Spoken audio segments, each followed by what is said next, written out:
ഞങ്ങളെയും ദൈവം മക്കളുടെ പദവിയിലേക്ക് ഉയർത്തണമേ, സ്വന്തമാക്കണമേ. മഹത്വം മഹത്വം യേശുവിനെ, ഞങ്ങൾക്കല്ല കർത്താവേ, ഞങ്ങൾക്കല്ല കർത്താവേ, മഹത്വം മഹത്വം യേശുവിനെ. കളിമൺ പാത്രങ്ങൾ ഞങ്ങൾ, അയോഗ്യദാസരാം ഞങ്ങൾ. കളിമൺ പാത്രങ്ങൾ ഞങ്ങൾ, അയോഗ്യദാസരാം ഞങ്ങൾ. ബലഹീനരാകും ഞങ്ങളെ ഉയർത്തി യേശുവിനാണ് മഹത്വം. ബലഹീനരാകും ഞങ്ങളെ ഉയർത്തി യേശുവിനാണ് മഹത്വം. മഹത്വം മഹത്വം യേശുവിനെ, മഹത്വം മഹത്വം യേശുവിനെ. പരിശുദ്ധ പരമ ദിവ്യകാരുണ്യത്തിന് നേരവും ആരാധനയും സ്തുതിയും പുകഴ്ചയും ഉണ്ടായിരിക്കട്ടെ. അപ്പോൾ ദൈവാത്മാവിനെ നയിക്കപ്പെടുകയും ദൈവത്തിൻ്റെ മക്കളാകുകയും ചെയ്യുന്നതാണ് ഇതിൻ്റെ അർഹത എന്ന് പറയുന്നത്. ബൈബിൾ എപ്പോഴും നമ്മുടെ അർഹതയെക്കുറിച്ച് പറയും. ഇപ്പോൾ മത്തായിയുടെ സുവിശേഷം 10:13, ആ ഭവനം അർഹതയുള്ളതാണെങ്കിൽ, അതാണ് സംഭവം, ആ ഭവനം അർഹതയുള്ളതാണെങ്കിൽ നിങ്ങളുടെ സമാധാനം അതിൽ വസിക്കട്ടെ, അതിൽ വസിക്കട്ടെ. ഈ ഉടമ്പടി ഭരിക്കണമെങ്കിൽ എന്ത് വേണം? ഒരു ബേസിക് അർഹത വേണം. മനസ്സിലായില്ലേ? ബേസിക് അർഹത വേണം ഉടമ്പടി ഭരിക്കണമെങ്കിൽ. അർഹത എന്ന് പറഞ്ഞാൽ എന്താണ്? ദൈവത്തിൻ്റെ വചനങ്ങളെ അക്സെപ്റ്റ് ചെയ്യാനും ഉള്ളൊരു തുറവി. ഈ തുറവി എന്തുമാത്രം ഗ്രഡേഷൻസ് ഉണ്ട്, അതനുസരിച്ചാണ് ഹാർവസ്റ്റിംഗ് റേഷ്യോ പോകുന്നത്. ഓരോരുത്തർ ഓരോ രീതിയിലാണ്. ചില സിമ്പിളായിട്ടുള്ള വചനങ്ങളൊക്കെ ചില ആൾക്കാർ അക്സെപ്റ്റ് ചെയ്യും.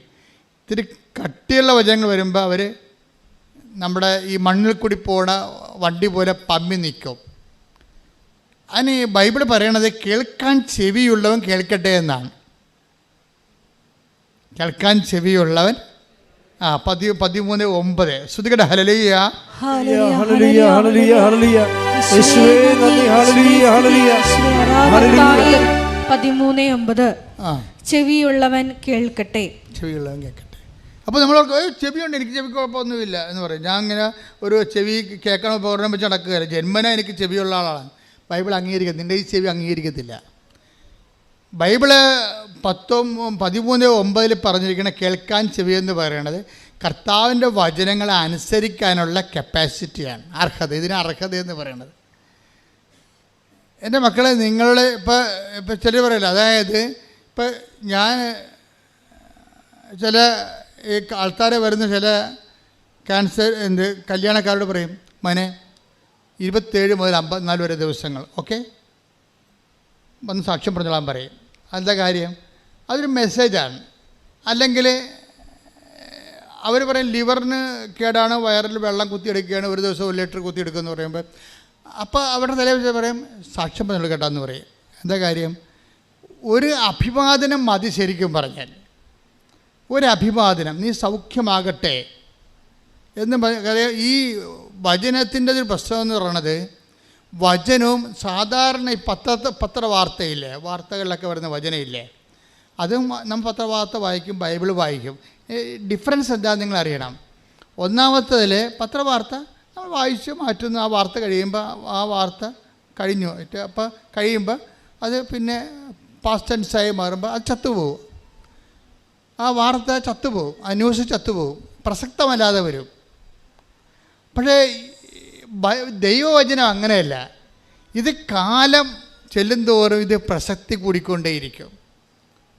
അതുകൊണ്ട് കർത്താവ് 21:34 പറയണത്, ആകാശം മാറിയാലും protect the word of God, ഭൂമി മാറിയാലും ഞാൻ നിങ്ങളോട് പറഞ്ഞ വചനത്തിന് അത് അതിൻ്റെ പ്രസക്തി ആയിരിക്കും എന്നാണ്. മറ്റെല്ലാ വാർത്തകളെല്ലാം ടൈം കഴിയുമ്പോൾ ചത്തുപോകും, ഇറലവൻ്റായി പോകുക. ചത്തുപോകുന്ന വെച്ച് കഴിഞ്ഞാൽ വാർത്ത ചത്തു കഴിഞ്ഞാൽ വാർത്ത പ്രസക്തമല്ല. ഇപ്പോൾ നമുക്ക് ഇപ്പോൾ ഈ കഴിഞ്ഞ ഇലക്ഷനിൽ കുറേ ആൾക്കാർ ജയിച്ചു, ഇപ്പം അത് വാർത്തയല്ല, it is over, it is dead and gone, അപ്രസക്തമായിപ്പോയി. കാര്യം അവർ ഭരണത്തിലും കയറിയ ആൾക്കാർ, പരിദോഷത്തിലും കയറിയ ആൾക്കാർ, തീർന്നു, ചാപ്റ്റർ ഇസ് ക്ലോസ്ഡ്. പക്ഷേ ദൈവവചനം അങ്ങനെയല്ല. ദൈവവചനം എന്താ? ഓരോ വചനവും ഓരോരുത്തർക്കും ഓരോരോ ദൈവ മനസ്സ് കൈമാറിക്കൊണ്ട് അതിങ്ങനെ കാലത്തിനൊപ്പം സഞ്ചരിച്ചുകൊണ്ട് പ്രസക്തമായിക്കൊണ്ടേയിരിക്കും. അതാണ് ഈശോ പറയണത്. ആകാശം മാറാം, ടൈം ചേഞ്ച് ചെയ്യും, ഭൂമി മാറാം, സ്പേസ് പോകും, സ്പേസ് ആൻഡ് ടൈം ചേഞ്ച് ചെയ്യും. Take the word of God. Luke 21:33. ആകാശവും ഭൂമിയും കടന്നു പോകും. പറഞ്ഞേ, ആകാശവും ഭൂമിയും കടന്നു പോകും. എന്നാൽ എന്റെ വാക്കുകൾ കടന്നു പോവുകയില്ല. അപ്പൊ ഇത് റെലവൻ്റ് ആയിട്ട് അപ്ഡേറ്റ് ആയിട്ട് നിൽക്കും. 2000 കൊല്ലം കഴിഞ്ഞാലും ഈ വചനം അന്നത്തെ ജനതയ്ക്ക് പ്രസക്തമായിട്ട് നിൽക്കും. ആർക്കാണ്? ഏത് ജനതയ്ക്കാണ്? ദൈവാത്മാവിനാൽ നയിക്കപ്പെടുകയും ദൈവത്തിനായി ഹൃദയം സമർപ്പിക്കുകയും ചെയ്തിരിക്കുന്ന, ദൈവത്തെ അന്വേഷിക്കുന്ന തലമുറയ്ക്കാണ്, അല്ലാത്ത ആൾക്കാർക്കല്ല. കാര്യം അതിൻ്റെ ആ തലമുറയെ സംബന്ധിച്ചിടത്തോളം ദൈവം കമ്മ്യൂണിക്കബിളാണ് എപ്പോഴും. ശ്രുതികട്ടെ മക്കളെ. ഹല്ലേലൂയ, ഹല്ലേലൂയ, ഹല്ലേലൂയ. യേശുവേ ആരാധന, മഹത്വം, മഹത്വം. ആരാധന, ആരാധന, ഹല്ലേലൂയ. യേശുവേ ആരാധന, ഹല്ലേലൂയ. കഴിഞ്ഞ ദിവസങ്ങളിൽ ലിഷ എന്നും പറഞ്ഞ് ഒരു മോള് സാക്ഷ്യം പറഞ്ഞായിരുന്നു.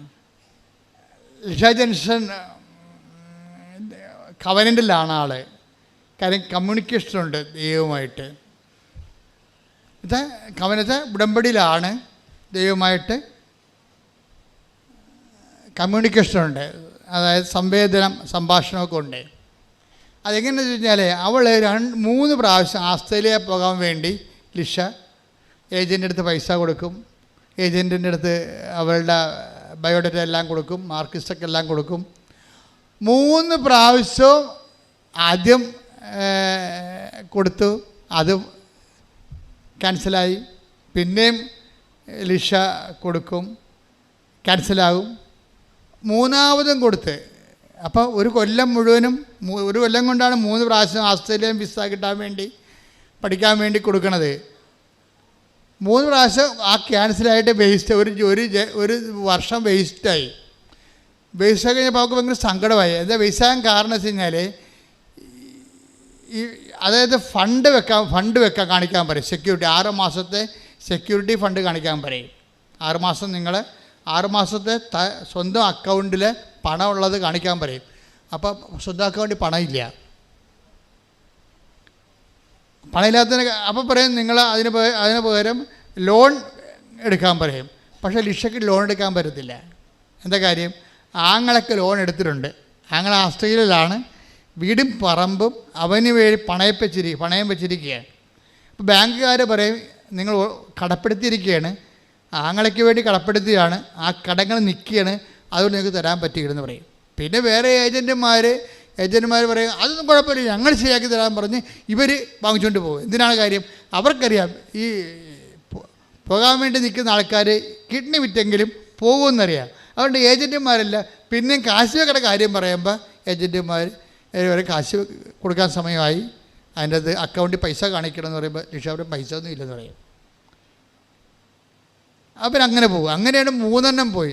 പോകുമ്പോൾ എനിക്ക് ഭയങ്കര സങ്കടമായി. അവൾ പറഞ്ഞ് ഞാൻ ഇന്ത്യയിൽ തന്നെ നിന്നോളാം, ഉടമ്പടി എടുത്തിട്ട് പറയും ഞാൻ ഇന്ത്യയിൽ തന്നെ, എനിക്ക് ജീവിക്കാനുള്ള മാർഗം കാണിച്ചു തന്നാൽ മതിയെന്ന് പറയും. അപ്പോൾ കമ്മ്യൂണിക്കേഷൻ ഉണ്ടായ കാരണം അവൾ ബൈബിൾ എടുത്തപ്പോൾ കമ്മ്യൂണിക്കേഷൻ ഉണ്ട്. നമ്മൾ ബൈബിൾ എടുത്താലും അതിൻ്റെ അത് ഈശോ സ്റ്റാറ്റസ് പറയും. സ്റ്റാറ്റസ് എന്താ പറഞ്ഞിരിക്കണമെന്ന് പറഞ്ഞാൽ അവൾ സങ്കടപ്പെട്ടു. 3 പ്രാവശ്യം ഇങ്ങനെ ഫ്ലോപ്പായില്ലേ ആസ്ട്രേലിയ 3 പ്രാവശ്യം ഫ്ലോപ്പായി. ഇനി എന്താ ജീവിതമെന്ന് അറിയാൻ പാടില്ലാതെ കർത്താവ് എന്താണ് എന്നെക്കുറിച്ചുള്ള നിൻ്റെ പദ്ധതി എന്ന് പറഞ്ഞിട്ട് വിശ്വപ്രമാണം ചെയ്തിരിക്കുന്നത് ഓപ്പൺ ചെയ്തപ്പോൾ പറഞ്ഞു നീ ഓടണ്ട, ചാടുകയും വേണ്ട, വെയിറ്റ് ചെയ്യാൻ പറയും. നീ തിരക്ക് ഈ ഓടുന്ന വണ്ടിയിടത്ത് കിടന്ന് ഓടുകയാണ്. നീ ഓരോ ഏജൻറ്റുമാർ പറഞ്ഞ കേട്ടിട്ടുണ്ട് ഓടണ്ട. അത് അപ്പോൾ അത് മാതാവ് ഈശോ അവളോട് സംസാരിച്ചു. ആ സംസാരിച്ചപ്പോൾ അവൾക്ക് ആന്തരിക അഭിഷേകം കിട്ടി. അപ്പോൾ ആ ഭയമെല്ലാം മാറി. എനിക്ക് ജീവിതമില്ല, ഇനി ഞാൻ തീർന്നല്ല. അപ്പം ചേട്ടായി പഠിക്കാൻ പോയത് കാരണമാണ് എനിക്ക് പിന്നെ പൈസ കൊടുക്കാൻ പറ്റാതെ വന്നത്, ഇനി എനിക്ക് ജീവിതമില്ല എന്ന് പറഞ്ഞ് അവൾ ഇരിക്കുന്ന സമയത്ത് കർത്താവ് അവരോട് സംസാരിച്ചു. എന്താണ്? അതാണ് ഈ ഉടമ്പടി കറക്റ്റാണെന്നുണ്ടെങ്കിൽ കമ്മ്യൂണിക്കേഷൻ ഉണ്ടാവും. നിങ്ങൾക്കിപ്പോൾ നിങ്ങൾ ഉടമ്പടിയിലാണെങ്കിൽ അരമണിക്കൂർ ബൈബിൾ വായിക്കണമെന്ന് മുമ്പ് നിങ്ങൾക്ക് ഒരു പ്രതിസന്ധി വന്നു കഴിഞ്ഞാൽ ഇനി എന്ത് ചെയ്യണം, ഇനി എങ്ങോട്ട് പോകണം, ദൈവത്തെക്കുറിച്ച് എന്നെക്കുറിച്ചുള്ള ദൈവത്തിൻ്റെ പദ്ധതി എന്താണ് എന്ന് ചോദിച്ചാൽ പച്ചവെള്ളം പോലെ നീ ഉടമ്പടി സത്യസന്ധമാണെങ്കിൽ പറയും. അതായത് 52:12 നിങ്ങൾ തിടുക്കം കൂട്ടേണ്ട, നിങ്ങൾ തിടുക്കം കൂട്ടണ്ട, നിങ്ങൾ തിടുക്കം കൂട്ടേണ്ട, വേഗം ഓടുകയും വേണ്ട, കർത്താവ് നിങ്ങളുടെ മുൻപിൽ നടക്കും. കർത്താവ് നിങ്ങളുടെ മുൻപിൽ നടക്കും. Presence and communication. പ്രസൻസ് ഉള്ളത് കൊണ്ട് തന്നെ കമ്മ്യൂണിക്കേഷനും ഉടമ്പടി വരുമ്പോൾ സത്യസന്ധമായ ഉടമ്പടിയാണെങ്കിൽ പ്രസൻസ് ഉണ്ടാവും. പ്രസൻസ് ഉണ്ടെങ്കിൽ കമ്മ്യൂണിക്കേഷൻ ഉണ്ടാവും. പ്രസൻസ് എന്ന് പറയുന്നത് എന്താണ്? സാന്നിധ്യം. കമ്മ്യൂണിക്കേഷൻ എന്താണ്? സംഭാഷണം. അപ്പോൾ സാന്നിധ്യവും സംഭാഷണവും ഉടമ്പടിയുടെ പ്രധാനപ്പെട്ട സംഭവമാണ്. അതായത് നിങ്ങൾക്കറിയാമല്ലോ, ഈ സാന്നിധ്യവും സംഭാഷണവും കിട്ടണതിൽ ഇവിടെ ആൾക്കാർ പറയുന്ന സാക്ഷി നോക്കിക്കഴിഞ്ഞാൽ ഒരു 50-60% പേരും ചെറുപ്പക്കാരാണ്, പ്രായമുള്ളവരല്ല, ചെറുപ്പക്കാരാണ്. അതിൻ്റെ കാരണം എന്ന് വെച്ച് കഴിഞ്ഞാൽ അച്ഛൻ പറയുന്ന പ്രഭാഷണങ്ങൾ അവർ കൃത്യമായിട്ട് മാത്തമാറ്റിക്കലായിട്ട് ഈ സാധനം അക്സെപ്റ്റ് ചെയ്യും. കാര്യം ഇത് ഈ ഫോർമുലയിൽ വർക്ക് ചെയ്യണതാണല്ലോ, അത് നമ്മുടെ കരിസ്മാറ്റിക് ധ്യാനമോ മറ്റു ധ്യാനങ്ങൾ പോലെയുള്ള സംഭവമല്ല. ഉടമ്പടിയിൽ അതിൻ്റെ കറക്റ്റ് ഫോർമുലയും ഫോർമാറ്റും ഉണ്ട്. അത് കറക്റ്റ് നമ്മൾ അപ്ലൈ ചെയ്യണമെന്നുണ്ടെങ്കിൽ കറക്റ്റ് ആൻസർ നമുക്ക് കിട്ടും. അപ്പോൾ എന്താ പറയണത്? ഇപ്പോൾ ഈശോ എന്താ പറയണത്? നീ വിഷമിക്കണ്ട, നിന്നെക്കുറിച്ച് എനിക്ക് പദ്ധതിയുണ്ട്. നീ എൻ്റെതല്ലാത്ത പദ്ധതി കൊണ്ട് താഴിയത് കൊണ്ടാണ് നിനക്ക് ഒരു കൊല്ലം പോയത്. അതിനെ പറ്റി നീ സങ്കടപ്പെടണ്ട, പരിഭ്രമിക്കണ്ട, ഓരണ്ട, നിൽക്ക് എന്ന് പറഞ്ഞ് വെയിറ്റ് ചെയ്യാം. അത് കേട്ടുകൂടി അവർക്ക് സന്തോഷമായി. ദൈവവചനം നമ്മൾ കേട്ടാൽ നമ്മൾ ഓൺലൈൻ ഉടമ്പടിയിൽ ദൈവമായിട്ട് ഓൺലൈനാണെങ്കിൽ നമുക്ക് സന്തോഷം തോന്നും. അല്ലെങ്കിൽ ദൈവമായിട്ട് നിങ്ങൾക്ക് അടുപ്പമില്ല, ദൈവമായിട്ട് അടുപ്പമില്ലാത്തവൻ ബൈബിൾ വായിക്കാൻ പോകാതിരിക്കണം നല്ലത്. എന്ന് വെച്ച് കഴിഞ്ഞാൽ നിങ്ങൾക്ക് മനസ്സിലാവത്തില്ല, അതാണ് പ്രശ്നം. ദൈവയുടെ അടുപ്പമുണ്ടെങ്കിൽ നിങ്ങൾ ക്രിസ്ത്യാനി അല്ലെങ്കിൽ ബൈബിൾ മനസ്സിലാവും. കാര്യം ബൈബിള് ദൈവസ്നേഹത്തിൻ്റെ പുസ്തകമാണ്, കമ്മ്യൂണിക്കേഷനുള്ള പുസ്തകമാണ്. ബൈബിൾ ഇപ്പോൾ നിങ്ങൾ ക്രിസ്ത്യാനി അല്ലെന്ന് വിചാരിച്ചോ, അപ്പോൾ നിങ്ങൾക്ക് ദൈവസ്നേഹമുണ്ട്, നിങ്ങളുടെ ഉടമ്പടി ഓക്കെ ആണെങ്കിൽ കമ്മ്യൂണിക്കബിൾ ആകും നിങ്ങൾ ദൈവമായിട്ട്. നിങ്ങൾ നടക്കേണ്ട വഴി നിൻ്റെ മുഖത്തൊട്ടേക്ക് ദി വേർഡ് ഓഫ് ഗോഡ്. സങ്കീർത്തനം 32-8 സങ്കീർത്തനം 8-ാം തിരുവചനം. 32-ാം സങ്കീർത്തനം 8-ാം തിരുവചനം. ഞാൻ നിന്നെ ഉപദേശിക്കാം എന്ന് പറഞ്ഞേ, ഞാൻ നിന്നെ ഉപദേശിക്കാം, ഞാൻ നിന്നെ ഉപദേശിക്കാം, നീ നടക്കേണ്ട വഴി കാണിച്ചു തരാം, നീ നടക്കേണ്ട വഴി കാണിച്ചു തരാം, ഞാൻ നിന്റെ മേൽ ദൃഷ്ടി ഉറപ്പിച്ച് നിന്നെ ഉപദേശിക്കാം, നിന്നെ ഉപദേശിക്കാം. ഉപദേശം counselling. God is wonderful counselling. ദൈവം എപ്പോഴും നമ്മൾ വഴികളിൽ വചനത്തിലൂടെ, ദർശനത്തിലൂടെ, സ്വപ്നത്തിലൂടെ എല്ലാം നമുക്ക് ഡയറക്റ്റ് ചെയ്തുകൊണ്ടിരിക്കും. അത് ഏറ്റവും ടോപ്പ് ഉടമ്പടിയിലാണ് ഏറ്റവും കൂടുതൽ സംഭവിക്കുന്നത്. ആൾക്കാരെ ദൈവം ഇങ്ങനെ ഉപദേശിച്ചു കൊണ്ടിരിക്കും, നടക്കേണ്ട വഴി കാണിച്ചുകൊണ്ടിരിക്കും. അപ്പോൾ ഇവൾ പറയും, ഈശോ എൻ്റെ മനസ്സിലൊരു വഴിയും കാണുന്നില്ല എന്ന് പറയും. ഉടനെ ഇവിടെ അപ്പ പറയും, എടി ഞാനും അമ്മയും കൂടി ഒരു തീരുമാനം എടുത്തിട്ടുണ്ട്, നിന്നെ അമേരിക്ക വിടാം. അമേരിക്കനാ? ആസ്ട്രേലിയ പോകാൻ പാടുള്ളത് ഞാനാണ്, അമേരിക്ക പോകാൻ പാടുള്ളത്, നിങ്ങൾ എന്നാ പറയണമെന്ന് ചോദിച്ചു. അല്ല, ഞങ്ങളുടെ മനസ്സിൽ അങ്ങനെ തോന്നണം, നിന്നെ അമേരിക്ക പഠിക്കാൻ വിടാമെന്ന് വിചാരിക്കും. അപ്പനും അമ്മ ഇവൾക്ക് കോൺഫിഡൻസ് ഇല്ല. അപ്പം ദൈവം ഇപ്പം ബാറ്റൺ അപ്പൻ്റെ അമ്മയെ കൈ കൊടുത്തിരിക്കുകയാണ്. ഇപ്പം നിങ്ങൾക്കറിയാമല്ലോ, നിങ്ങൾക്ക് ഒരു കുഞ്ഞിനെ ദൈവം തരണ മുമ്പ് തന്നെ നിങ്ങൾക്ക് ആ കുഞ്ഞിനെ വളർത്താനും ഉയർത്താനും ഉള്ള കഴിവ് തന്നിട്ടുണ്ട് ദൈവം. കുഞ്ഞുങ്ങൾക്ക് വേണ്ടി പ്രാർത്ഥിക്കുമ്പോൾ ആ കുഞ്ഞുങ്ങൾക്ക് വേണ്ടി പ്രാർത്ഥിക്കുന്ന വെച്ച് നിങ്ങൾ വിശുദ്ധീകരിക്കപ്പെടുകയും ചെയ്യും. മക്കൾ ഉണ്ടാകണതും നല്ലതാണ്, മക്കളില്ലാത്തതും നല്ലതാണ്. മക്കളില്ലാത്തതെങ്കിൽ അതിൻ്റെ സങ്കടം വെച്ചുകൊണ്ട് ദൈവഹിതമായിട്ട് അക്സെപ്റ്റ് ചെയ്ത് പോകുമ്പോഴും നിങ്ങൾക്ക് നിത്യതയിൽ അത് കൃപയായിട്ട് മാറും. മക്കളുണ്ടെന്നുണ്ടെങ്കിൽ മക്കൾക്ക് ഉള്ളതിൻ്റെ പേരിൽ നിങ്ങൾ അവർക്ക് വേണ്ടി പ്രാർത്ഥിച്ചുകൊണ്ടും അവരെ വളർത്തിക്കൊണ്ടും നിങ്ങൾ വിശുദ്ധി പ്രാപിക്കുക. എൻ്റെ മക്കളുണ്ടോ ഇല്ലയോ എന്നുള്ളതല്ല പ്രശ്നം. Are you in the kingdom of God or not? ദൈവം അത്രയും നോക്കത്തുള്ളൂ. നിങ്ങൾ ദൈവരാജ്യത്തിലാണോ അല്ലയോ? നിങ്ങൾ ദൈവരാജ്യത്തിലാണെങ്കിൽ ഈ ലോകത്തിൻ്റെ പല ആൾക്കാർക്ക് ഉള്ള പല സംഭവങ്ങളും നിങ്ങൾക്കില്ല എന്ന് വിചാരിച്ചുകൊണ്ട് നിങ്ങൾ ദൈവപൈതലെന്ന രീതിയിലുള്ള നിങ്ങളുടെ ആന്തരിക സന്തോഷത്തെ ആരും എടുത്ത് കളയത്തില്ല. ഈശോ പറഞ്ഞിട്ടുണ്ട്, അന്നാളുകളിൽ ഞാൻ നിങ്ങൾക്ക് തരുന്ന സന്തോഷം ആരും നിങ്ങൾ ഇന്ന് take the word of God. യോഹന്നാൻ 16:22. അതുപോലെ നിങ്ങളും ദുഃഖിതരാണ്, എന്നാൽ ഞാൻ വീണ്ടും നിങ്ങളെ കാണും, അപ്പോൾ നിങ്ങളുടെ ഹൃദയം സന്തോഷിക്കും, നിങ്ങളുടെ ആ സന്തോഷം ആരും നിങ്ങളിൽ നിന്ന് എടുത്തു കളയുകയുമില്ല. ഈശോയുടെ വാഗ്ദാനങ്ങൾ ഒന്നാണ് എടുത്തു കളയാത്ത സന്തോഷം. എടുത്തു കളയാത്ത സന്തോഷം, ആർക്കും എടുത്തു കളയാൻ പറ്റുന്ന സന്തോഷം, ആന്തരികമായ സന്തോഷമാണ്. ഈ സന്തോഷമാണ് നമ്മൾ നേരത്തെ കണ്ടത്. മത്തായിയുടെ സുവിശേഷം നമ്മൾ കണ്ടില്ലേ, 13:44. അതും ഈ യോഹന്നാൻ 16:22 ലിങ്ക് ചെയ്യേണ്ടതാണ്. എടുത്തു കളയാനാവാത്ത സന്തോഷം എന്നുവെച്ചാൽ, എടുത്തു കളയാച്ചാൽ മരണത്തിനോ ജീവനോ അതുപോലെ തന്നെ ഈ ലോകത്തുള്ള അവസ്ഥകൾക്കോ രോഗങ്ങൾക്കോ പീഡനങ്ങൾക്കോ എടുത്തു കളയാൻ പറ്റുന്ന സന്തോഷമാണ് ആന്തരിക സന്തോഷം ഈശോ നൽകണത്. അപ്പോൾ നിങ്ങളെപ്പോഴും ചെയ്യേണ്ട ഒരു കാര്യം, ഈ അഭിഷേക സന്തോഷത്തിന് വേണ്ടി എപ്പോഴും ഒരു ആധ്യാത്മികതയിലെ പ്രധാനപ്പെട്ട ഒരു സംഭവമാണ് ആന്തരിക അഭിഷേക സന്തോഷം. അതിനാണ് ഈ ഇഷ്യൂസൊക്കെ എല്ലാം ഡെവലപ്പ് ചെയ്ത് വരുമ്പോഴും ഇതിൻ്റെ പിന്നിൽ ദൈവം തരാൻ ഉദ്ദേശിക്കുന്നത് അതാണ്. നമ്മൾ ചോദിക്കണത് ഭൗതികമായ വിഷയമായിരിക്കാം, പക്ഷേ ഈ ഭൗതികമായ വിഷയം എത്തിച്ചേരണതിനുള്ളിൽ ദൈവം നിങ്ങളെ ആന്തരികമായ സന്തോഷത്തിൽ ഉറപ്പിച്ച് നിർത്തും. അങ്ങനെയാണ് മനുഷ്യാത്മാവ് കൃപയിൽ വളരണതും മഹത്വം പ്രാപിക്കണതും. നമ്മൾ ലോകത്തിൻ്റെ ആവശ്യങ്ങൾക്ക് വേണ്ടിയാണ് ദൈവത്തെ സമീപിക്കത്തുള്ളൂ, ദൈവത്തിന് അറിയാം. ആ ഒരു ലൂപ്പ് ഹോൾ ഉപയോഗിച്ച്, പ്രൊവിഷൻ ഉപയോഗിച്ചുകൊണ്ടാണ് ദൈവം നിത്യജീവിതത്തിന് വേണ്ടി നമ്മുടെ ആത്മാവിനെ കൃപയിൽ ഒരുക്കണത്. കൈയടിച്ച് കർത്താവിനെ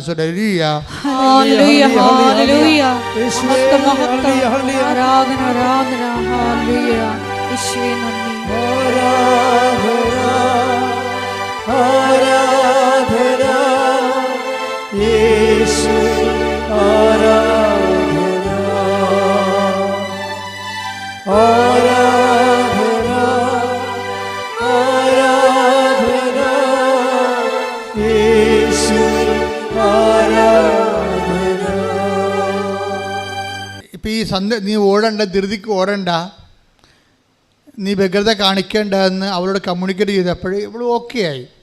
അപ്പോൾ ഓക്കെ ആയപ്പോൾ കർത്താവിനോട് പറഞ്ഞത്, എനിക്ക് നാട്ടിലെവിടെയെങ്കിലും ജോലി കിട്ടിയാൽ മതി, പ്രശ്നങ്ങളൊന്നുമില്ല, ഞാൻ ഹാപ്പിയാണെന്ന് പറഞ്ഞു. എനിക്കിപ്പോൾ വിദേശത്ത് തന്നെ പോകണം നിർബന്ധമൊന്നുമില്ല എന്ന് പറയുമ്പോൾ അപ്പോൾ ആന്തരികമായിട്ട് അവൾ കണ്ടൻറ്റഡായി ശരിക്കും. പക്ഷെ കണ്ടൻറ്റഡ് ആയെങ്കിലും കർത്താവ് അവൾക്ക് അതിനേക്കാൾ വലിയ കാര്യങ്ങൾ സെറ്റ് ചെയ്ത് വെക്കുന്നതുകൊണ്ടാണ് ഈ ആശ്ചര്യം പോയി കളഞ്ഞത്. എപ്പോഴും നമ്മൾ മനസ്സിലാക്കണം, നമ്മുടെ ഉന്നതയും ഉയർച്ചയുമാണ് ദൈവം ആഗ്രഹിക്കുന്നത്, അല്ല നമ്മുടെ തകർച്ചയല്ല. അപ്പോൾ അവൾ പിന്നെ അപ്പനിലൂടെയാണത് വർക്കൗട്ട് ചെയ്ത് പറഞ്ഞത്. അപ്പം പറയും, മോളെ ഞാനും അമ്മയും കൂടി നിന്നെ അമേരിക്ക വിടാൻ തീരുമാനിച്ചു. അപ്പോൾ പറഞ്ഞ് ഞാൻ എൻ്റെ പരീക്ഷയ്ക്ക് പാസ്സാവും. ആസ്ട്രേലിയ തന്നെ എനിക്ക് കുറിച്ച് പറഞ്ഞ കിടന്നു പരീക്ഷ, അമേരിക്ക പരീക്ഷ എങ്ങനെ പാസ്സാകുന്നത്? ഇല്ല, അതൊക്കെ നമുക്ക് ഉടമ്പടി നീ എടുത്തിട്ടില്ലേ, ബാക്കി അമ്മ നോക്കട്ടെന്ന് പറഞ്ഞ് ഞങ്ങൾ മൂവ് ചെയ്യണമെന്ന് പറഞ്ഞു. അപ്പോൾ അവർ അമേരിക്കൻ വിസ ട്രൈ ചെയ്ത്, അത് കിട്ടാൻ വലിയ പാടാണല്ലോ. പക്ഷെ അത് കിട്ടാൻ പാടാകുന്ന മനസ്സിലാക്കിയിട്ട് ഇവൾ അമ്മയോട് പറയും, മാതാവിനോട്, പരിശുദ്ധ അമ്മയോട് പറയും, അമ്മേ എനിക്ക് ഞാൻ ഉള്ള കാര്യം പറയാമല്ലോ, എനിക്കിതൊന്നും പറ്റത്തില്ല, എനിക്ക് അവിടെ ഇൻ്റർവ്യൂ ഒന്നും പറ്റത്തില്ല, എനിക്ക് ആസ്ട്രേലിയയിൽ തന്നെ പോയിട്ട് ഞാൻ ഭയങ്കര വെള്ളം കുടിച്ച്, അപ്പോൾ ഇവരുടെ ഈ അമേരിക്കൻസിൻ്റെ ഇൻ്റർവ്യൂ ടഫാണ്, അപ്പോൾ അതെനിക്ക് പറ്റത്തില്ല. പക്ഷേ ഞാൻ കുറേ സാക്ഷ്യം കേട്ടിട്ടുണ്ട് അമ്മേ നീ ചെയ്തത്, നീ ഇൻ്റർവ്യൂവിനൊക്കെ വരുമെന്നൊക്കെ ഞാൻ കേട്ടിട്ടുണ്ട്, അങ്ങനെ വല്ലതും ചെയ്താൽ മാത്രമേ എനിക്കതിൻ്റെ അകത്ത് ഹോപ്പുള്ളെന്ന് പറയും. മാതാവിനോട് സംസാരിക്കുന്ന രീതി കണ്ടില്ലേ, എന്ത് രസമാണ് സംസാരിക്കണൊക്കെ. അതായത് ഞാൻ കുറേ സാക്ഷ്യം കേട്ടിട്ടുണ്ട് അമ്മേ, ഇൻ്റർവ്യൂവിൻ്റെ സമയത്ത് നീ അവിടെ വരുമെന്നൊക്കെ ഞാൻ കേട്ടിട്ടുണ്ട്, അങ്ങനെ വല്ല പരിപാടിയൊക്കെ നടന്നാൽ മാത്രമേ എനിക്കിതിനകത്ത് ഹോപ്പുള്ളെന്ന് പറയും. എന്നിട്ട് ഇവളും ഈ ഫയൽ മാതാവിനെ ഏൽപ്പിക്കും. അമേരിക്കൻ ഇൻ്റർവ്യൂവിൻ്റെ സമയത്ത് പിറ്റേ ദിവസം ഇൻ്റർവ്യൂ വരണ സമയത്ത് ഇതൊക്കെ പെട്ടെന്ന് ഇനി സ്പീഡപ്പാണ്. ആസ്ട്രേലിയക്കുള്ള അത്രയും പ്രശ്നങ്ങൾ പോലും അമേരിക്കയ്ക്ക് ഇവർക്ക് വരുന്നില്ല. അത് ഫെദർ ടച്ച് പവർ സ്റ്റിയറിങ്ങിൽ പോവുകയാണ്, ഇടിപെട്ട് പോക്കാണ് പോകുന്നത്. ഇവളുടെ കയ്യിൽ നിന്നും വിട്ടു പോയിക്കുകയാണ്, എല്ലാം സ്പീഡായിട്ട് അടക്കുകയാണ്. അതായത് ദൈവഹിതമാണ് ടകടാന്ന് ഈ സംഭവം നടക്കുകയും. അപ്പോൾ ഉടനെ അവസാനം ഇൻ്റർവ്യൂവിന് കോൾ ഫോറായി. എല്ലാവർക്കും ഹൈദരാബാദ് കിട്ടി, അവരൊക്കെ എല്ലാം വിസ നിഷേധിച്ച്. അപ്പോൾ ഇവൾക്ക് കിട്ടിയ ന്യൂഡൽഹിയിലാണ്. അപ്പോൾ ഹൈദരാബാദിലെ വിസ നിഷേധിച്ച് കഴിഞ്ഞപ്പോൾ തന്നെ ഇവൾക്ക് മനസ്സിലായി ഹൈദരാബാദിൽ കിട്ടുന്നില്ല, ഇനിയിപ്പോൾ ന്യൂഡൽഹി പണ്ടേ പോവുകയാണ്. അപ്പോഴാണ് ഇവിടെ പറയണത്, അമ്മേ ഞാൻ ന്യൂഡൽഹിയിലോട്ട് പോവുകയാണ്, അപ്പം അമ്മ അവിടെ വന്നാൽ മാത്രമേ ഇതിനകത്ത് എനിക്ക് ഹോപ്പുള്ളൂ. ഉടനെ ഇവിടെ ന്യൂഡൽഹി ചെല്ലും. വിസ എൻ്റെ ഇൻ്റർവ്യൂവിൻ്റെ സമയത്ത് അവിടെ മാതാവിനെ പോലെ ഒരു ചേച്ചി അവിടെ ഇരിക്കും. ഇവളെ കണ്ടപ്പോൾ തന്നെ ചിരിക്കാൻ തുടങ്ങി. ഇവളെ കണ്ടപ്പോൾ തന്നെ മദാമയ്ക്ക് ഇഷ്ടമായി. മദാമ എന്തിനും അപ്പനെക്കുറിച്ച് അമ്മയെക്കുറിച്ചും ഇവളുടെ ലൈഫിനെക്കുറിച്ചൊക്കെ ചുമ്മാ കാഷ്വലായിട്ട് ചുമ്മാ കളി വർത്താനം പറഞ്ഞുകൊണ്ടിരുന്ന് 5 മിനിറ്റ് കഴിഞ്ഞപ്പോൾ പറയും യുവർ വിസ ഈസ് സാങ്ഷൻ എന്ന് പറയും. ഞാനും ഈ വിസ ഇൻ്റർവ്യൂ പലയിടത്ത് പോയിട്ടുള്ളതാണ്. എന്ത് തലവേദന പിടിച്ച പരിപാടി ഏതാണെന്നറിയാമോ? ഒരു ദിവസം മുഴുവൻ പരിപാടികളത്. അപ്പോൾ ഇത് പെട്ടെന്ന്, അതായത് ദൈവം അപ്പോൾ അമ്മ തന്നെ അവിടെ വന്നു. അവൾ പറഞ്ഞത് ശരിയാണ്. കമ്മ്യൂണിക്കേഷൻ്റെ രീതി അതാണ്. അമ്മ തന്നെ ഓൺ ദി സ്പോട്ടിൽ വന്നിട്ട് ഒരു ചോദ്യം പോലും ചോദിക്കാൻ അനുവദിക്കാതെ ആ വിഷയം സെറ്റായി കൊടുക്കും. ഇതിന് ലൈറ്റ് വെയ്റ്റിംഗ് എന്ന് പറയും. ഉടമ്പടിയിലുള്ളൊരു പ്രതിഭാസമാണ് ഭാരച്ചുരുക്കം. ഭയങ്കര ഭാരമാണ്, ഞാനിതെങ്ങനെ ചെയ്യും എന്ന് വിചാരിക്കുന്ന സംഭവങ്ങളെ ചുമ്മാ ഫെദർ ടച്ച് പവർ സ്റ്റിയറിംഗ് പോലെ തെർമോക്കോൾ വെയിറ്റിലേക്ക് സാകുമ്പോൾ മാത്രം പ്രാർത്ഥിക്കുക. കർത്താവ് ദൈവമേ, ആന്തരിക അഭിഷേകത്താലെ ഉടമ്പടി കൽപ്പിച്ചു നൽകുന്ന ഭാരച്ചുരുക്കത്തിലേക്ക് എന്നെ കൈപിടിച്ച് നടത്തണമേ. ശ്രദ്ധിക്കട്ടെ.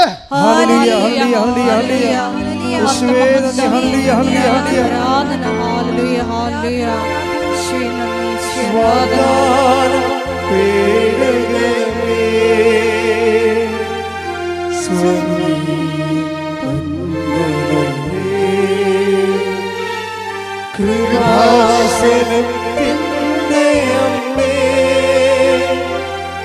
പ്രസാദം വരമാതാവേ. അതായത് നമ്മൾ ടൈം ഷോർട്ടനിങ് ഉണ്ട്. ഇതിനകത്ത് ടൈം ഷോർട്ടനിങ് ഉണ്ട്. പറയുന്നത് ആസ്ട്രേലിയ 3 കൊല്ലം 3 പ്രാവശ്യം ഇൻ്റർവ്യൂ ചെയ്യാവുന്ന കാര്യമാണ് അമേരിക്കയിൽ വിത്തിൻ നോ ടൈം പെട്ടെന്ന് സെറ്റാകണത്. അതാണ് ടൈം ഷോർട്ടനിങ്ങും. ഇനി ഇതിനകത്തൊരു നോട്ട് ബൈ മെറിറ്റ് വർക്ക് ചെയ്യുന്നുണ്ട്. ഉടമ്പടിയിലെ ഒരു പ്രിൻസിപ്പിളാണ് നോട്ട് ബൈ മെറിറ്റ്. കാര്യം ഈ വിസേൻ്റെ സമയത്ത് വീണ്ടും ബാങ്കുകാർ പറഞ്ഞു നിങ്ങളെ ഗ്യാരണ്ടർ വെക്കണം, അല്ലെങ്കിൽ നിങ്ങൾ ലോണിന് വേണ്ടി പറമ്പ് തരണമെന്ന് പറഞ്ഞു. ഇവിടെ പറമ്പുമില്ല. അപ്പോൾ ഇവർക്ക് സങ്കടമായി. ഇപ്പോൾ പഴയ അവസ്ഥയായി. ആസ്ട്രേലിയയിൽ ഇങ്ങനെയാണ് സംഭവം പോണത്. കാശ് വെക്കാൻ പറയുമ്പോൾ കാശ് ഉണ്ടാകത്തില്ല, പിന്നെ എന്ത് ചെയ്യും, പറമ്പും ഉണ്ടാകത്തില്ല, പിന്നെ ക്യാൻസലാവും. വീണ്ടും ആ വിഷയത്തിൽ ചെന്ന്. പക്ഷേ ഇത് മാതാവ് നേരിട്ട് ഫയൽ എടുത്തിരിക്കണതാണ്. അമ്മ ഇങ്ങനെ സമയമായില്ലെന്ന് പറഞ്ഞിട്ട് സമയമാക്കിയതുപോലെ പച്ചമഷിക്ക് ഒപ്പിട്ടിരിക്കുന്നതാണ്. ഈ സാധനം ഇങ്ങനെ ഗ്രീൻ ചാനലിൻ്റെ കൂടെ പോകും. കാര്യം ഇവൾക്ക് വിസ അറേഞ്ച് ചെയ്ത് കൊടുത്ത് അങ്കിൾ പറയും, എടി ഇതൊന്നും പ്രശ്നമൊന്നുമില്ല, ഞാൻ ഗ്യാരണ്ടി ചെയ്യാം, അല്ലെങ്കിൽ പണി ചെയ്യും, ഞാൻ തന്നെ 5 സെൻറ്റ് സ്ഥലം ഞങ്ങൾക്ക് ഫ്രീ ആയിട്ട് തരാം, നീ അത് ബാങ്കിൽ വെച്ചിട്ട് പൈസ എടുക്കാൻ പറഞ്ഞു. അങ്കിള് ബാങ്കിൽ പൈസ എടുക്കാൻ വേണ്ടി 5 സെൻറ്റ് സ്ഥലം ഇവക്ക് വെറുതെ കൊടുക്കും.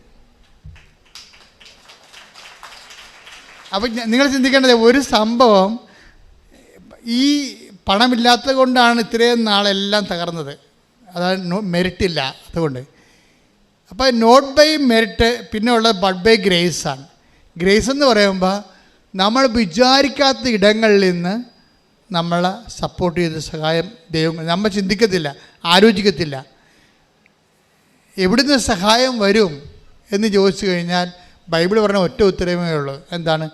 ആകാശം ഭൂമി സൃഷ്ടിച്ച കർത്താവിൽ നിന്നാണ് എൻ്റെ സഹായം. Take the bread of God. സ്തുതിക്കട്ടെ. ഹല്ലേലൂയ ഹല്ലേലൂയ ഹല്ലേലൂയ ഹല്ലേലൂയ. യേശുവേ നന്ദി. ഹല്ലേലൂയ ഹല്ലേലൂയ ഹല്ലേലൂയ ഹല്ലേലൂയ ഹല്ലേലൂയ ഹല്ലേലൂയ ഹല്ലേലൂയ. കൃപയെന്നും നിത്യം ദൈവ കൃപയെന്നും നിത്യം കൃപമതി യേശുവേ നിൻ കൃപമതി യേശുവേ. കൃപയെന്നും നിത്യം ദൈവ കൃപയെന്നും നിത്യം കൃപമതി യേശുവേ നിൻ കൃപമതി യേശുവേ. പരിശുദ്ധ പരമ ദിവ്യകാരുണ്യത്തിന് എന്നേരവും ആരാധനയും സ്തുതിയും പുകഴ്ചയും ഉണ്ടായിരിക്കട്ടെ. നമ്മൾ അനുവിജയൻ്റെ കാര്യം കൂടി എടുത്തിട്ട് നമുക്ക് ധ്യാനം രോഗസൗഖ്യ പ്രാർത്ഥനയ്ക്ക് പ്രവേശിക്കുകയാണ്. അനുവിജയൻ നമ്മുടെ ഇടയ്ക്ക് വെച്ച് പറഞ്ഞായിരുന്നല്ലോ. അനുവിജയൻ്റെ ജീവിതത്തിൽ അവൾ പറയണത്, എനിക്ക് ഇനി കല്യാണം കഴിച്ചതാണ്, ഇനി മുന്നോട്ട് പോകാനുള്ള ഒരു വഴി ഞാൻ കാണുന്നില്ല, എനിക്ക് ആകപ്പാടെ ഉള്ളത് ഈ ലിസ്റ്റാണ്, PSCയുടെ ഈ ലിസ്റ്റാണ്. ഈ ലിസ്റ്റിൽ നിന്ന് എനിക്ക് അപ്പോയിൻമെൻറ്റ് കിട്ടിയില്ലെങ്കിൽ എനിക്ക് ജീവിതമില്ല. പക്ഷേ എനിക്കത് വേണ്ടി പറയാനോ, ഇനി അത് കൈവിട്ടു പോയ പരീക്ഷയാണ്. അപ്പോൾ കൈവിട്ട് പരീക്ഷ എഴുതി കഴിഞ്ഞിട്ടാണ് റാങ്ക് ലിസ്റ്റും കട്ട് ഓഫും വരുന്നതിന് മുമ്പാണ് ഇവള് പറഞ്ഞത്, മാതാവിനോട് പറഞ്ഞ, അമ്മേ ഞാൻ പരീക്ഷ എഴുതിപ്പോയി, എനിക്ക് ആ പരീക്ഷ എഴുതിയ കാലത്ത് നിന്നെ അറിയത്തില്ലായിരുന്നു. സത്യമായിട്ട് ഉള്ളതുപോലെ അവൾ പറയും, പരീക്ഷ എഴുതിയ കാലത്ത് നിന്നെ എനിക്കറിയത്തില്ലായിരുന്നു. ഞാൻ ഉടമ്പടി എടുത്തിട്ടില്ല, ഇപ്പോഴാണ് ഞാൻ ഉടമ്പടി എടുത്തിരിക്കണത്. അതുകൊണ്ട് ഈ ഉടമ്പടി ഞാൻ പരീക്ഷ എഴുതുന്നതിന് മുമ്പ് എടുത്തതായിട്ട് നീ കണക്കാക്കണം. അതായത് ടൈം ഷോർട്ടിങ് എന്ന് പറയുന്ന സംഭവം, അതായത് ആൾക്കാർക്ക് ദൈവത്തോട് സംസാരിക്കേണ്ട രീതി കണ്ടില്ലേ, എന്ത് അധികാരമായിട്ടാണ്, എന്ത് ദൈവസ്നേഹത്തോട് സംസാരിക്കുന്നത്. അമ്മയോട് പറഞ്ഞു, അമ്മേ എൻ്റെ അവസ്ഥ ഞാൻ പെട്ടിരിക്കുകയാണ്. അതായത് എനിക്കറിയത്തില്ലായിരുന്നു നീ ഉള്ള കാര്യവും നീ ഉടമ്പടിയിലൂടെ എല്ലാവരും സഹായിക്കുന്ന കാര്യം എനിക്കറിയത്തില്ലായിരുന്നു. ആക്കുമ്പോൾ ഞാൻ PSC പരീക്ഷ എഴുതിയത്. ഇപ്പം ഞാൻ ഉടമ്പടി എടുത്തു. അപ്പോൾ നീ എന്താ ചെയ്യേണ്ടത്? ഇനി ഈ ഉടമ്പടി ഞാൻ പണ്ടെടുത്തതായിട്ട് നീ കണക്കിലെടുക്കണം. ഈ ആൾക്കാർ സംസാരിക്കുന്ന രീതി കണ്ടില്ലേ. അമ്മ അതുപോലെ തന്നെ ഇവൾ പണ്ടെടുത്തതായിട്ട് കണക്കാക്കി. പിറ്റേ ദിവസം കട്ട് ഓഫ് മാർക്ക് വന്നു, 16 കട്ട് ഓഫ് മാർക്ക് വന്നു. കോട്ടയം ജില്ലയിൽ ആദ്യമായിട്ട് ജന്മത്തിൽ 16 കട്ട് ഓഫ് മാർക്ക് വരുന്നത്. ഒരു മാസം കഴിഞ്ഞപ്പോൾ ഇവൾ അപ്പോയിൻറ്റഡായി. അതായത് ദൈവത്തിൻ്റെ കൂടെ ഇതുപോലെ മനുഷ്യന്മാർ വീട്ടിലുള്ളൊരു അംഗത്തെ പോലെ ദൈവസ്നേഹത്തോടെ സംസാരിച്ചുകൊണ്ട്, സത്യസന്ധമായ ദൈവത്തിന് വേണ്ടി ജീവിച്ചുകൊണ്ട്, സത്യസന്ധമായി ഈ ഉടമ്പടിയുടെ ഭാഗമായി ജീവിതം മുന്നേറുന്ന കാഴ്ച ഓരോ ദിവസവും കൃപാസനത്തിലെ ദൈവം എല്ലാവർക്കും വേണ്ടി കാണിക്കുന്ന സാക്ഷ്യത്തിൻ്റെ കാണിക്കലാണ്. നിങ്ങളെ സാക്ഷ്യങ്ങൾ എപ്പോഴും വായിച്ചു നോക്കണം. ഓരോരുത്തർ സാക്ഷ്യം നമുക്കറിയാം. ഒരു സാക്ഷ്യം എന്ന് പറഞ്ഞ ഒരു ജീവിതമാണ്. ഞാൻ ഉടമ്പടി പത്രം കൈ കിട്ടുമ്പോഴേ ഞാൻ ഓർക്കും, ദൈവമേ ഇതൊരു ജീവിതമാണല്ലോ. ഉടമ്പടി പത്രം കൈ കിട്ടുമ്പോൾ ഇവിടെ ആൾക്കാരെ കൊണ്ടും തരത്തില്ലേ. അപ്പം ഞാൻ ഉടനെ ഓർക്കും, ദൈവമേ ഇതൊരു ജീവിതമാണ്. ഞാൻ മാതാവിനോട് പറയും, ഇതൊരു ജീവിതമാണ്. കാര്യം നമ്മളെ സംബന്ധിച്ചിടത്തോളം 100,000 പേരുണ്ടെങ്കിലും ഞാൻ ഓരോരുത്തരെയുമാണ് മാതാവിന് വെക്കണത്. മാതാവ് കൊണ്ട് അമ്മേ ഇതൊരു ജീവിതമാണേ, ഇത് രക്ഷപ്പെട്ട ആ കുടുംബത്തിലുള്ള ഒത്തിരി പേര് ആശ്വാസം പ്രാപിക്കും. അപ്പം നമ്മളുടെ ഓരോ ജീവിതത്തിനും ആ ജീവിതങ്ങളിലൂടെ രക്ഷപ്പെടാതിരിക്കുന്ന മറ്റുള്ള അനേകം വീട്ടിലുള്ളവരുടെ ആശ്വാസം പ്രാപിച്ചിരിക്കാതിരിക്കുന്നവർ എല്ലാവരെയും ഉടമ്പടി അഡ്രസ്സ് ചെയ്യുന്നുണ്ട്. എൻ്റെ മക്കളോട് ഞാൻ ഇത്രയും സീരിയസ് ആയിട്ട് പറയാൻ കാര്യം, നിങ്ങൾ പോഴംകളിക്കാർ കുറച്ചുകൂടി സീരിയസ് ആകാൻ വേണ്ടിയാണ്. കാര്യം ദൈവസ്നേഹം നിറഞ്ഞ് പരിശുദ്ധ പ്രവർത്തനമായാലും കർത്താവിനെ ചില പറയും ഇന്നലെ ഒരു സഹോദരി അയച്ചപ്പോൾ എന്താണ്, ഞാൻ മരിച്ചു കിടക്കുമ്പോൾ സത്യമായിട്ടും ഉടമ്പടിക്കാശീർവദിച്ച് നെഞ്ചത്തുണ്ടാകുമെന്ന്. അങ്ങനെയൊക്കെ ഈ ആൾക്കാർ പറയണമെങ്കിൽ എന്ത് ദൈവസ്നേഹം അനുഭവിച്ചു കാണവരെ, എന്ത് ദൈവസ്നേഹം അനുഭവിച്ചു കാണവരെ. അപ്പോൾ ഇത് ദൈവസ്നേഹത്തിൻ്റെ ഒരു പദ്ധതിയാണ്. അതുകൊണ്ട് തന്നെ നിങ്ങളെ പരീക്ഷിക്കാൻ നിൽക്കരുത്. പല ആൾക്കാർക്കും ദൈവം ആദ്യം അടയാളം കാണിക്കട്ടെ എന്നിട്ട് ഞാൻ ഉലക്ക പുഴുങ്ങാമെന്ന് പറഞ്ഞുകൊണ്ടിരിപ്പുണ്ട്. അവളൊക്കെ ഉലക്കൊക്കെ നടുവായിട്ടിരിക്കുന്ന ദൈവം. എന്നാൽ ദൈവത്തെ പരീക്ഷിക്കാൻ വിചാരിച്ചിറങ്ങിയിരിക്കുകയാണ്. ദൈവം ആദ്യം അടയാളം കാണിക്കട്ടെ എന്നിട്ട് ഞാൻ പിന്നെ അടുത്ത പരിപാടി എൻ്റെ കലാപരിപാടി. നിൻ്റെ കലാപരിപാടി കാണിച്ചിട്ട് ദൈവത്തിന് എന്താ? നീ എന്ത് കാണിച്ചിട്ട് എന്ത് കാര്യം? ദൈവത്തിന് വല്ല കാര്യമുണ്ടോ? ദൈവത്തിന് വല്ല പ്രയോജനമുണ്ടോ? അപ്പോൾ മര്യാദയ്ക്ക് നീ മുട്ട് വഴങ്ങിയിട്ട് ദൈവത്തിൻ്റെ വചനമനുസരിച്ച് ജീവിക്കാൻ നോക്കണം. അപ്പം നിൻ്റെ സത്യസന്ധത മനസ്സിലാക്കിയിട്ട് ദൈവം നിന്നെ സഹായിച്ചോളൂ. അല്ലാതെ ദൈവത്തിൽ നിന്ന് ഉടമ്പടിക്ക് ഞാൻ അടയാളം കാണട്ടെ, എൻ്റെ വേദന ഒന്ന് കുറയാൻ നോക്കട്ടെ, എന്നിട്ട് ഞാൻ ഉടുത്ത് കെട്ടി ഒരുങ്ങി ഉടമ്പടിയുടെ ഓരോ കാര്യം ചെയ്യാം. നെവർ, ഇത് വർക്ക് ചെയ്യത്തില്ല.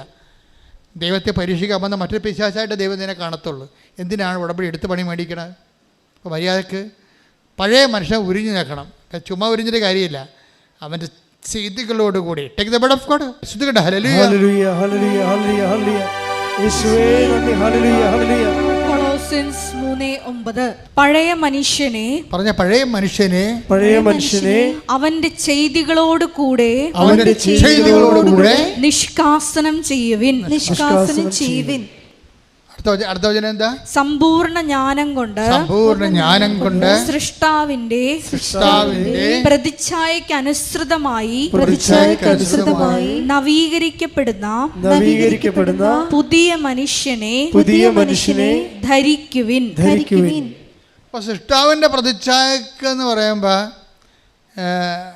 സൃഷ്ടാവിൻ്റെ പ്രതിച്ഛായയാണ്. അപ്പോൾ ഈശോ ആണെന്ന് ആണ് വ്യാഖ്യാനങ്ങളുള്ളത്. പക്ഷേ സൃഷ്ടാവ് ഈശോ സൃഷ്ടിയല്ലല്ലോ. അപ്പം സൃഷ്ടാവിൻ്റെ പ്രതിച്ഛായ പിന്നെ സൃഷ്ടിയായിട്ടുള്ള ആൾ അമ്മ മാത്രമാണ്. അമ്മയെക്കുറിച്ച് സെൻറ്റ് പോളിന് അറിയാൻ പാടില്ലാത്ത കൊണ്ട് റെഫർ ചെയ്തില്ലെന്നേ ഉള്ളൂ. സൃഷ്ടാവിൻ്റെ പ്രതിച്ഛായ സൃഷ്ടിക്കപ്പെട്ടതാണെങ്കിൽ അത് അമ്മയാണ്. അമ്മയുടെ പ്രതിച്ഛായക്കൊത്ത് നവീകരിക്കപ്പെടണം. അമ്മയുടെ സ്നേഹം, ദൈവസ്നേഹം, അമ്മയുടെ ദൈവവിശ്വാസം, അമ്മയുടെ ശുശ്രൂഷ മനോഭാവം, അമ്മയാണ് ഈശോനെ സ്വീകരിച്ചത്, അമ്മയാണ് ഈശോനെ വളർത്തിയത്, അമ്മയാണ് ഈശോനെ ലോകത്തിന് കൊടുത്തത്, അമ്മയാണ് രക്ഷകർത്തം പൂർത്തിയാക്കാൻ വേണ്ടി കുരിശിന് ചുവട്ടിൽ നിന്ന് അപ്പയുടെ ജോലി പൂർത്തിയാക്കിയത്. എല്ലാം അമ്മയാണ്. അപ്പം നിൻ്റെ അമ്മയെ സ്വീകരിച്ചുകൊണ്ട്, അമ്മയുടെ ആധ്യാത്മികത സ്വീകരിച്ചുകൊണ്ട് ക്രിസ്തുവിൽ വളരാൻ വേണ്ടി ഉടമ്പടി നിന്നെ സഹായിക്കും. ആ രീതിയിലാണ് നീ ഉടമ്പടി എടുക്കുന്നുണ്ടെങ്കിൽ ബാക്കിയെല്ലാം 6:33 അനുസരിച്ച് കൊണ്ട് ചേർത്ത് നൽകും. നിങ്ങൾ ആദ്യം ദൈവരാജ്യത്തെയും അതിൻ്റെ നീതിയെയും കുറിച്ച് അന്വേഷിക്കുക. ബാക്കിയുള്ളതെല്ലാം മത്തായി 6:33 ചേർത്ത് നൽകും. ഉടമ്പടിയിലുള്ള എല്ലാ നിയോഗങ്ങളും ചേർത്ത് നൽകപ്പെടുന്നതാണ്. നമ്മളെ സംബന്ധിച്ചിടത്തോളം നമ്മുടെ നിബന്ധന എന്താണ്? സൃഷ്ടാവിൻ്റെ പ്രതിച്ഛായക്ക് നവീകരിക്കപ്പെടുന്ന പുതിയ മനുഷ്യനെ ധരിക്കുക എന്നുള്ളത്. ശ്രുതിയുടെ ഹല്ലേലൂയ.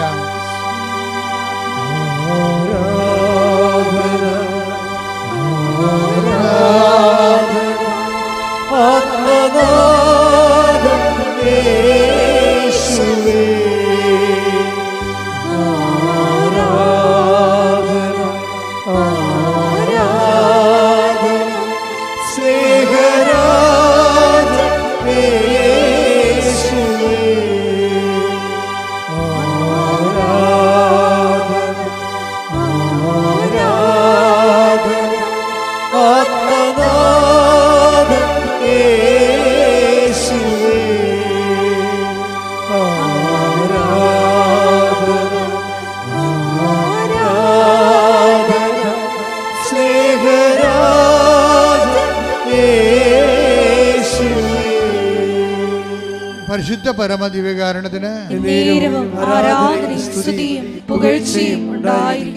മക്കളെ രോഗസൗഖ്യ പ്രാർത്ഥന സമയമാണ്. ഒരു കൈ നെഞ്ചത്തും ഇടത് കൈ നെഞ്ചത്തും വലത് കൈ ശിരസിലും വെക്കുക.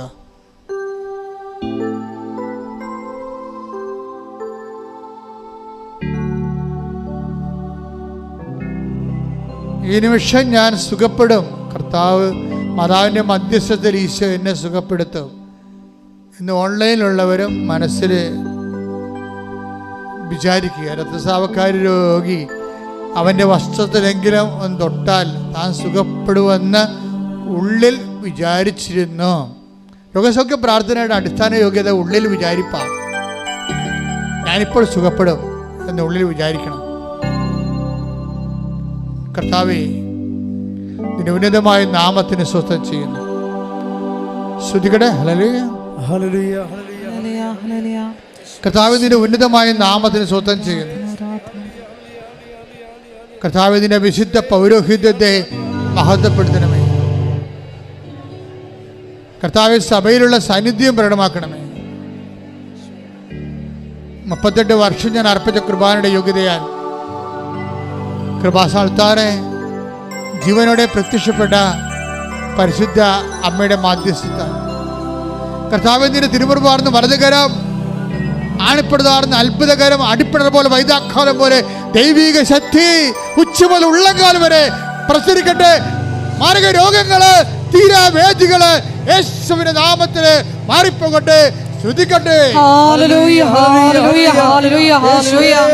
എല്ലാ രോഗങ്ങളും സുഖപ്പെട്ടുകൊണ്ട് ആരാധനയിലൂടെ അങ്ങയുടെ നാമത്തെ മഹത്വപ്പെടുത്തണമേ. ഹല്ലേലൂയ, ഹല്ലേലൂയ, ഹല്ലേലൂയ. മഹത്വം, മഹത്വം, ആരാധന, ആരാധന. ഹല്ലേലൂയ. എന്നിൽ നിറയണമേ, നാഥാ വരേണമേ, സൗഖ്യം നൽകണമേ, നാഥാ വരേണമേ, എന്നിൽ നിറയണമേ, നാഥാ വരേണമേ, സൗഖ്യം നൽകണമേ. എൻ്റെ മക്കളെ കൈകളെടുക്കുക. കർത്താവിൻ്റെ ആലയത്തിൽ സന്തോഷത്തിൽ നിൽക്കുക. എൻ്റെ പ്രിയ മകനെ, പ്രിയ മകളെ, കർത്താവ് ആണ് നിന്നെ കൊണ്ടുവന്ന് നീ ഓർക്കണം. ഈ അൾത്താരയിലിൻ്റെ വാതിക്കൽ നീ നിൽക്കുമ്പോൾ ലക്ഷക്കണക്കിന് മനുഷ്യർ ആശ്വാസം പ്രാപിച്ച ദൈവം അവരെ നേരിട്ട് സ്പർശിച്ച സ്ഥലത്താണ് ദൈവം നിന്നെയും കൊണ്ടുവന്നിരിക്കുന്നത്. നിൻ്റെ ജോലി, വീട്, വിവാഹം, വഴി, വെള്ളം, വെളിച്ചം, നിൻ്റെ വിസ, നിൻ്റെ നാട്ടിലെ ജോലി, സാമ്പത്തിക തടസ്സങ്ങൾ, തെറ്റ് നടപടികൾ, ശരീര അസുഖങ്ങൾ, സ്ഥലം വിൽക്കാനുള്ളവർ, അങ്ങനെ എല്ലാ മണ്ഡലങ്ങളിലും നിന്റെ യാത്രകൾ, ഈ ആഴ്ചയിലുള്ള ഈ മാസത്തിലുള്ള യാത്രകൾ, വന്ന തടസ്സങ്ങൾ, നിൻ്റെ കേസുകൾ, കോടതി കേസുകൾ, നിന്റെ തകർന്ന കുടുംബങ്ങൾ, മക്കളില്ലാത്ത അവസ്ഥകൾ എല്ലാം കർത്താവിൻ്റെ തിരുസന്നിധിയിൽ സമർപ്പിച്ചുകൊണ്ട് കർത്താവ് നിന്നെ അനുഗ്രഹിച്ചുകൊണ്ട് പ്രാർത്ഥിക്കുക. കർത്താവേ, ഈ ഒറ്റ പ്രാർത്ഥന കൊണ്ട് അൾത്താരെ വന്ന് സാക്ഷ്യം പറയാൻ, നാമത്തെ മഹത്വപ്പെടുത്താൻ പരിശുദ്ധ അമ്മേ എന്നെ സഹായിക്കണമേ. ശ്രുതികട്ടെ,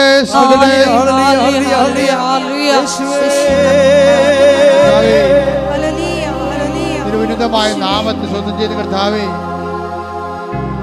കർത്താവേ, നിന്റെ വിശുദ്ധമായ രക്തം തളിക്കണമേ. കർത്താവേ, 38 വർഷം ഞാൻ അർപ്പിച്ച കൃപാന്റെ യുഗതയാൽ, കൃപാസന അൾത്താരെ ജീവനോടെ പ്രത്യക്ഷപ്പെട്ട മാതാവിന്റെ മധ്യസ്ഥതയാൽ ജീവിത ദുരിതങ്ങള്, ജീവിത തടസ്സങ്ങള്, ജീവിത സങ്കടങ്ങളുടെ കാരണങ്ങള് യേശുവിന്റെ നാമത്തില് മാറിപ്പോകട്ടെ. ശ്രദ്ധിക്കട്ടെ. ഹല്ലേലൂയ, ഹല്ലേലൂയ, ഹല്ലേലൂയ. ആരാധനയിലൂടെ എല്ലാ ജീവിത ദുരിതങ്ങളെയും തടസ്സങ്ങളെയും നീ ഏറ്റെടുത്തുകൊണ്ട് അങ്ങയുടെ നാമത്തെ വീണ്ടും വീണ്ടും മഹത്വപ്പെടുത്തണമേ. Hallelujah, hallelujah.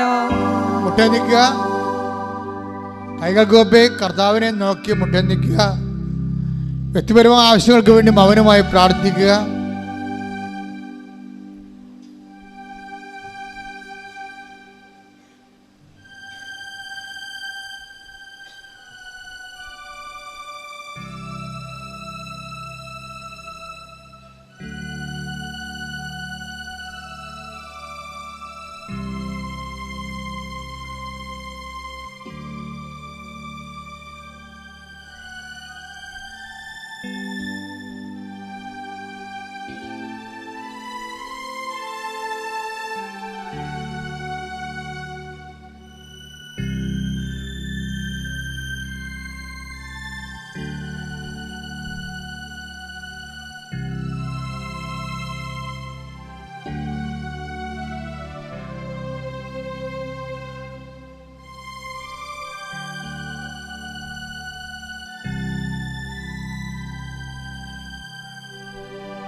സമാപനാശീർവാദം. ഒരിക്കൽ കൂടി മരിയൻ ഉടമ്പടിയിൽ സമർപ്പിച്ചിരിക്കുന്ന എല്ലാ വിഷയങ്ങളും ദേവമാതാവിൻ്റെ മധ്യസ്ഥയിൽ ദിവ്യകാരുണ്യ സന്നിധിയിൽ സമർപ്പിച്ച് ഒരു നിമിഷം നമുക്ക് മൗനമായിട്ട് പ്രാർത്ഥിക്കാം. ദൈവരാജ്യത്തെ പ്രതി ഞങ്ങൾക്കുള്ളതെല്ലാം വിറ്റ് നിന്നെ സ്വന്തമാക്കുവാനുള്ള വലിയ അഭിഷേകം ഞങ്ങൾക്ക് തരണമേ എന്ന് പ്രാർത്ഥിക്കുന്നു. എല്ലാ ജീവിത വിഷയങ്ങളെക്കാളും ഉപരി ഈശോയെ, നിൻ്റെ തിരുമനസ് എല്ലായ്പ്പോഴും നിറവേറുവാൻ, അങ്ങനെ എപ്പോഴും നിൻ്റെ നാമത്തെ മാത്രം മഹത്വപ്പെടുത്തി ജീവിക്കുവാൻ ഈ ആരാധനയിലൂടെ ഞങ്ങളെ തിരഞ്ഞെടുത്ത് അഭിഷേകം ചെയ്യണമേ എന്ന് ഒരു നിമിഷം ഞങ്ങൾ പ്രാർത്ഥിക്കുന്നു. കൊളോസ്യൻസ് 3:9 തിരുവചനം അനുസരിച്ച് ഞങ്ങളിലുള്ള പഴയ തിന്മകളെ, പഴയ വ്യക്തിയെ പൂർണ്ണമായി നിഷ്കാസനം ചെയ്തുകൊണ്ട് സൃഷ്ടാവിൻ്റെ പ്രതിച്ഛായയ്ക്കൊത്തവിധം ദൈവമാതാവിൽ തിളങ്ങി വിളങ്ങിയ ഓരോ ദൈവിക പുണ്യങ്ങളും അനുദിനം അഭ്യസിക്കുവാൻ ഈ മരിയൻ ഉടമ്പടി ആരാധന വഴിയായി ഞങ്ങളെ അഭിഷേകം ചെയ്യണമേ എന്ന് പ്രാർത്ഥിച്ചുകൊണ്ട് ശിരസ്സ് നമിച്ച് നമുക്ക് ദിവ്യകാരുണ്യനാഥൻ്റെ ആശീർവാദം സ്വീകരിക്കാം.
പരിശുദ്ധ പരമമാ ദിവ്യകാരുണ്യമേ,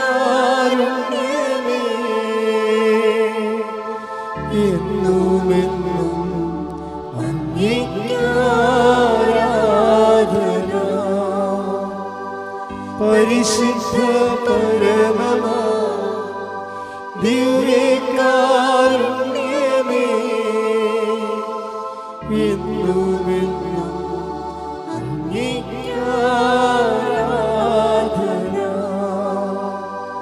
പരിശുദ്ധ പരമമാ ദിവ്യകാരുണ്യമേ, എന്നുമെന്നും അങ്ങേക്ക് ആരാധന.